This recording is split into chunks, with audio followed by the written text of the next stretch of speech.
నరసింహం బాలకృష్ణ ప్రస్తుతం డైరెక్టర్ బాబీ దర్శకత్వంలో డాకు మహారాజ్ సినిమాలో నటిస్తున్నాడు.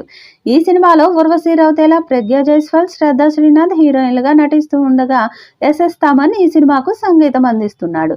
సితారా ఎంటర్టైన్మెంట్ బ్యానర్ పై ప్రముఖ నిర్మాత సూర్యదేవర నాగవంశీ ఈ మూవీని నిర్మిస్తూ ఉండగా బాలీవుడ్ నటుడు బాబీ డియోల్ ఈ సినిమాలో ప్రతినాయకుడి పాత్రలో కనిపించబోతున్నాడు. ఈ సినిమాను వచ్చే సంవత్సరం సంక్రాంతి పండుగ సందర్భంగా జనవరి 12వ తేదీన విడుదల చేయనున్నట్లు ఈ మూవీ మేకర్స్ అధికారికంగా ప్రకటించారు.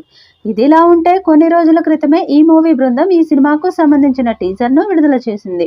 ఈ మూవీ టీజర్కు ప్రేక్షకుల నుండి అద్భుతమైన రెస్పాన్స్ లభించింది. డాకు మహారాజ్గా బాలయ్య విశ్వరూపం చూపించారు. దాంతో అంచనాలు పెరిగిపోయాయి. ఇక ఈ చిత్రం ప్రమోషన్ని డిసెంబర్లో మొదలు పెట్టాలని చిత్ర యూనిట్ భావిస్తుంది. త్వరలోనే మొదటి పాటను విడుదల చేయడానికి సన్నాహాలు చేస్తున్నారు. ఇప్పటికే ఈ సినిమాకు సంబంధించిన పాటలను తమన్ పూర్తి చేశాడట.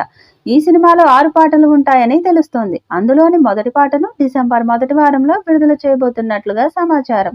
ఈ పాట మాస్ బీట్స్ తో సాగుతుందని తెలుస్తుంది. ఈ పాటలో బాలయ్య ఊరమాస్ స్టెప్పులతో అదరగొట్టినట్లు సమాచారం. ఆ రేంజ్ లో తమన్ ఈ పాటను కంపోజ్ చేశారట. మరి ఈ పాట విడుదలయ్యాక ఎలాంటి సెన్సేషన్ క్రియేట్ చేస్తుందో చూడాలి. 96 సెకండ్ల నిడివితో రూపొందిన డాకు మహారాజ్ టీజర్ టైటిల్ కి తగ్గట్టుగానే అద్భుతంగా ఉంది. మునుపెన్నడూ చూడని సరికొత్త రూపంలో గుర్రంపై బాలకృష్ణ ఎంట్రీ ఇవ్వడం అభిమానులకు పూనకాలు తెప్పించేలా ఉంది. డాకు మహారాజ్ సంక్రాంతి కానుకగా 2025 జనవరి 12న ప్రపంచవ్యాప్తంగా భారీ స్థాయిలో విడుదల కానుంది.